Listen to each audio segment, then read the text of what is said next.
Bismillahirrahmanirrahim. Assalamualaikum warahmatullahi wabarakatuh. Alhamdulillahirabbil alamin. Assalatu wassalamu ala Rasulillah wa ala alihi wa sahbihi wa wala. Ikhwan fillah rahimani wa rahimakumullah. Barakallahu fikum. Alhamdulillah di kesempatan kali ini kita bisa bertemu kembali. Insyaallah kita akan melaksanakan atau akan melanjutkan pelajaran kita di pelajaran hadis pada kelas 9. Nah, barakallahu fikum. Mudah-mudahan kalian semuanya selalu dalam keadaan semangat untuk belajar mempelajari agama kita, agama Islam yang mulia ini. Allahumma inni as'aluka ilman nafi'an wa rizqan thayyiban wa amalan mutaqabbala. Nah, pada kesempatan kali ini kita akan melanjutkan pelajaran kita di pelajaran yang ke-6, yaitu pembahasan yang ketiga, yaitu tentang tanggung jawab di dalam Islam. Nah, diharapkan setelah kita mempelajari pembahasan ini, kita dapat memahami makna tanggung jawab dan juga tempat-tempatnya. Kemudian juga untuk bisa melaksanakan tanggung jawab tersebut, kemudian untuk bisa memahami kedudukan penguasa dan melaksanakan haknya, kemudian memahami tentang pentingnya mendengar dan taat kepada penguasa selama bukan perkara maksiat. Kemudian untuk kita bisa merasakan tanggung jawab atas suatu ucapan ya yang kita ucapkan, karena ucapan itu akan dihisap ya. Kemudian untuk bersungguh-sungguh menjaga lisan kita dalam ketaatan kepada Allah Ta'ala. Nah, baik. Kita masuk di pelajaran yang ke-6. Kita langsung baca hadisnya ya.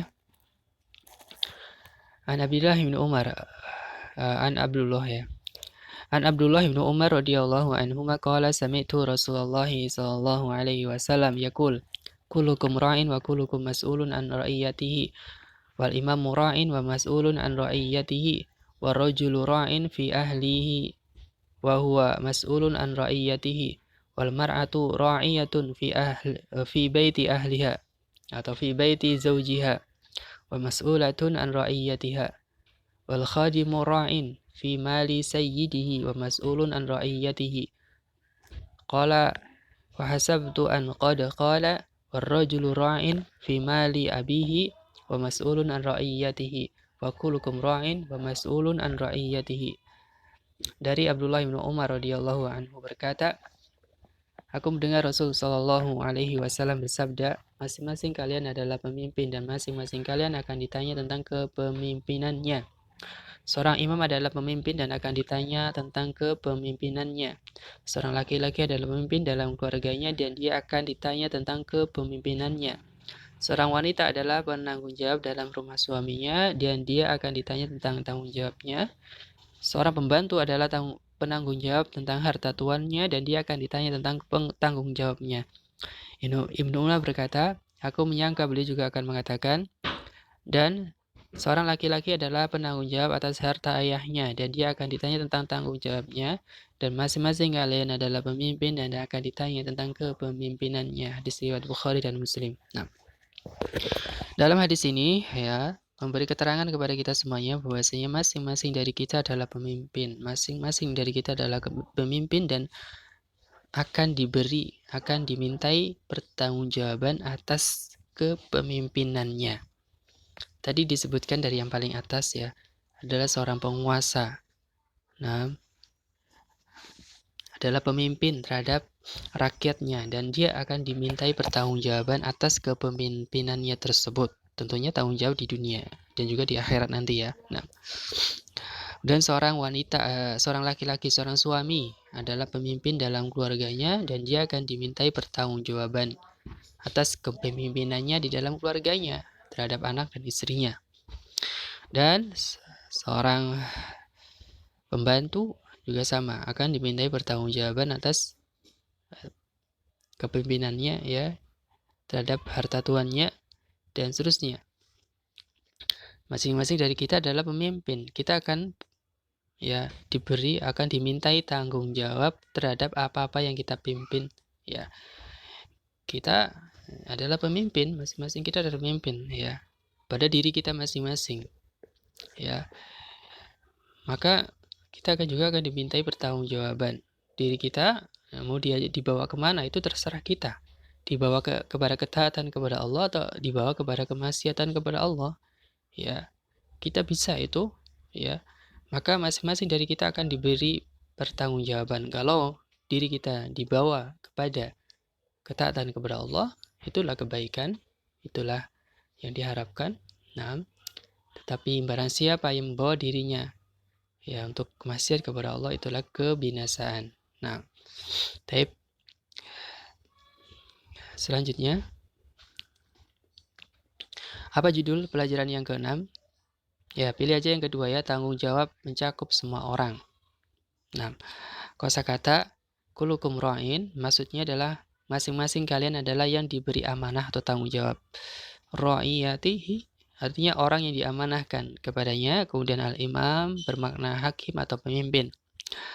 Makna dan bimbingan hadis, ya hikmah, kenapa masing-masing dari kita itu diberi tanggung jawab? Karena ya nanti akan dihisab pada hari kiamat nanti. Ya masing-masing akan dihisab, akan dimintai tanggung jawab terhadap apa-apa yang diperbuatnya pada kehidupan dunia. Ya sesuai dengan kedudukannya masing-masing, ya. Nah, itu hikmahnya. Karena masing-masing kita adalah pemimpin dan akan dimintai tanggung jawab. Tanggung jawab tersebut berbeda-beda ya antara setiap orang, masing-masing sesuai dengan kedudukannya. Ya, seorang penguasa tadi ya yang paling atas dan seterusnya, dan seorang suami akan dimintai tanggung jawab terhadap anak dan istrinya. Ya, seorang pegawai bertanggung jawab tentang harta dari tuannya atau dari pekerjaannya. Nah, kemudian masing-masing kita itu adalah pemimpin. Kedudukan kita sekarang, kita sebagai seorang anak, berarti kita adalah sebagai seorang kalian ya, sebagai seorang siswa, seorang pelajar. Maka tanggung jawab utama kalian adalah belajar. Terlebih, belajar itu adalah amanah dari orang tua. Orang tua telah memberikan amanah belajar kepada kalian ya. Sudah memberikan fasilitas ya, diantaranya sangat banyak ya. Ada alat tulis, nah, dan juga ada apa? Mungkin HP untuk belajar, ya, ada pakaian, makanan. Nah, semua adalah fasilitas dari orang tua. Ya, tujuannya untuk kalian bisa belajar. Nah, dan juga tentunya sudah membayar sekolah, uang sekolah, itu adalah amanah. Nah, tunaikanlah amanah tersebut dengan sebaik-baiknya. Karena nanti akan dimintai pertanggungjawaban di hadapan Allah Ta'ala terhadap apa-apa yang diamanahkan kepada kita, sudah dilaksanakan atau belum. Ya, sudah laksanakan apa belum. Terlebih kalian mungkin sudah balik ya. Artinya sudah balik, sudah dewasa, sudah pahala dosa sudah dapat. Pahala dosa sudah dapat. Maka untuk bisa melaksanakan ya amanah dengan penuh rasa tanggung jawab. Ya, terlebih itulah anak soleh. Anak soleh itu melaksanakan hak-hak ya atau kewajiban dia terhadap orang tuanya. Itu laksanakan dengan sebaik-baiknya mumpung masih diberi kesempatan. Ya, masih diberi kesempatan untuk hidup, diberi kesehatan, diberi waktu luang sebelum itu sirna. Ya, karena kita tidak tahu. Nanti besok itu kita bagaimana, tidak ada yang tahu. Mumpung sekarang diberi kesempatan, maka laksanakan tanggung jawab tersebut dengan sebaik-baiknya. Belajar dan berbakti kepada kedua orang tua. Nah, kemudian untuk mengharap pahala dan menunaikan tanggung jawab tersebut ya dengan sebaik-baiknya dan minta tolong kepada Allah Ta'ala untuk bisa melaksanakan tanggung jawab tersebut dengan sebaik-baiknya. Apabila seorang muslim kurang dalam menjalankan tanggung jawab ya yang dibebankan kepadanya, maka Allah akan menanyakannya dan memberi balasan atas kekurangan tersebut ya. Maka cukup seorang itu dikatakan berdosa ketika dia menyia-nyiakan amanah atau menyia-nyiakan orang yang menjadi tanggung jawabnya. Ya. Nah, jadi kalau kita menyia-nyiakan amanah ya, misalnya HP ini digunakan untuk yang sia-sia, bahkan naudzubillah untuk maksiat. Itu sama dengan kita tuh menyia-nyiakan amanah. Dan apa tadi dikatakan di sini berdosa.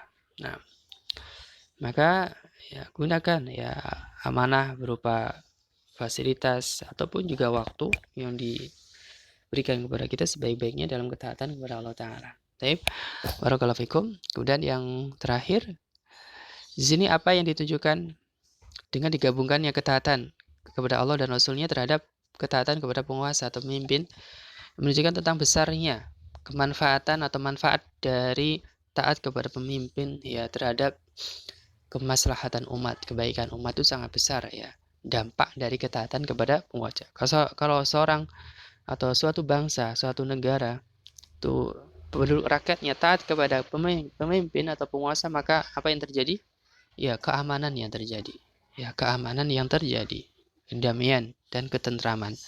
Beda kalau suatu bangsa, suatu negara yang tidak taat kepada penguasanya, yang terjadi adalah kekacauan di mana-mana. Nah, perilaku sehari-hari untuk kita bersungguh-sungguh melaksanakan tanggung jawab yang diberikan kepada kita. Ya, jangan meremehkannya. Ya, sekecil apapun amanat tersebut, maka laksanakan. Ya. Kemudian untuk mentaati pemimpin dalam perkara yang baik dan mengharap pahala dengannya. Dari hal yang kecil ya, misalnya memakai helm ketika berkendara, nah, mentaati rambu-rambu lalu lintas dan seterusnya, itu adalah bentuk ketaatan kepada penguasa dalam hal yang baik dan insya Allah dapat pahala dengannya. Tapi barakallahu fikum, ini saja di pelajaran yang ke-6, mudah-mudahan bisa bermanfaat dan kita bisa diberi kemudahan oleh Allah Ta'ala untuk bisa melaksanakan amanah yang diberikan kepada kita semua sesuai dengan kedudukan kita masing-masing. Nah, wallahu a'lam, wabillahi taufik. Subhanakallahumma bihamdika asyhadu an la ilaha illa anta astaghfiruka wa atubu ilaik. Assalamualaikum warahmatullahi wabarakatuh.